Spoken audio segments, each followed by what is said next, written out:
So, Matt Porter's here from Matt Porter Web Design. He is our gadget guru. He's based at Innovation Martlesham on Adastral Park. Good morning. Good morning.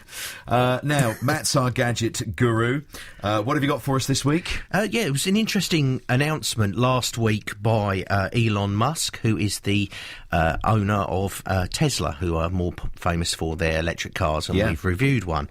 What they've done is they're now moving into thing called Tesla Energy.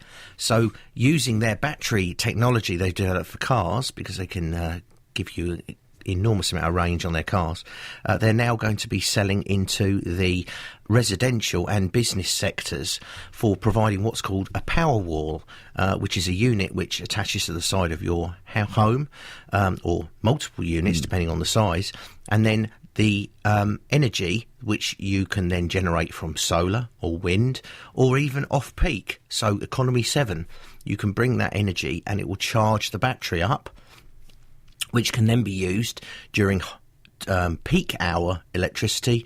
You can then pull that electricity back out of the battery, and therefore you're using cheaper rate electricity or free electricity. Okay, so this is a battery that would then power household goods. Yes, it would effectively provide you with your electrical power, or supplement it depending on how much you're using. The idea being there's two units that they're going to be selling. One is a 7 kilowatt hour unit and one is a 10 kilowatt hour. The 7 kilowatt hour is generally going to be used for day-to-day usage. Like I said, if you have solar panels, which lots of people do have, rather than that electricity being wasted or even put back into the grid, which a lot of people do, it will then go and be stored, and then when the sun goes in, you can then draw the power from these lithium-ion battery cells.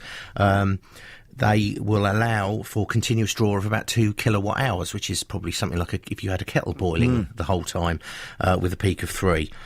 They can be placed in series, so you can pack them together, and they also have a business solution, which is there almost like rack mountable, and they can then theoretically generate up to something like 50 gigawatts of electricity, so they could be used in a solar farm to store the electricity and then provide it onto the grid, or provide a local grid. Their pricing's pretty good, actually. I think up until this point, something like that would be costing you in dollars, be $13,000. Yeah. What they're actually going to be providing them at is at $3,000 per unit plus installation, or $3,500 for the 10 kilowatt hour, which is pretty good. You know, I don't think it's going to be something that you could be looking at paying for itself over time. Eventually, obviously, it will. It's more of an eco-friendly solution. So if you could afford to do it and you wanted to try and do something green, to stop wasted energy, to capture as much as you can, this is probably for you. Yeah, but it probably is not going to pay for itself over I wouldn't term. think. I've spoken to Tesla about this and said that exact question because I felt it was probably going to be asked about. And they said, really, that's not what this is about at the moment. This is about the fact that 40% of electricity... 40... I did have it written down. 20 trillion kilowatts of electricity are used a year, of which 40% of that is generated from burning fossil fuels, if not more. So this is about the environment, that we cannot sustain our electricity usage on the planet for much longer using fossil fuels, because we're going to choke ourselves to death. So by bringing in solar and other ways of generating electricity and then storing it, gets over the problem where people are saying, well, if the sun goes in or it's a cloudy day. So you're generating a lot of power on a windy day. Yeah. You can charge up your batteries on a less windy day. Yeah, you draw from it. Draw from it.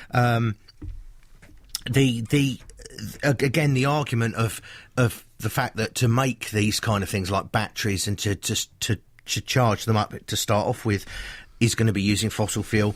They're planning in the process of building what's called the Gigafactory in America, which is this enormous factory just for building lithium-ion batteries, and it's completely powered by solar energy. So that yes, an enormous factory. So again, it's eco-friendly. The the build of these batteries. So I think it's only just been announced. In the end of the year, it will probably be coming to the UK.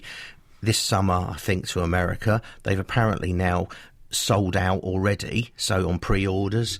But I think it's potentially a very interesting idea, especially when you look at how much electricity is.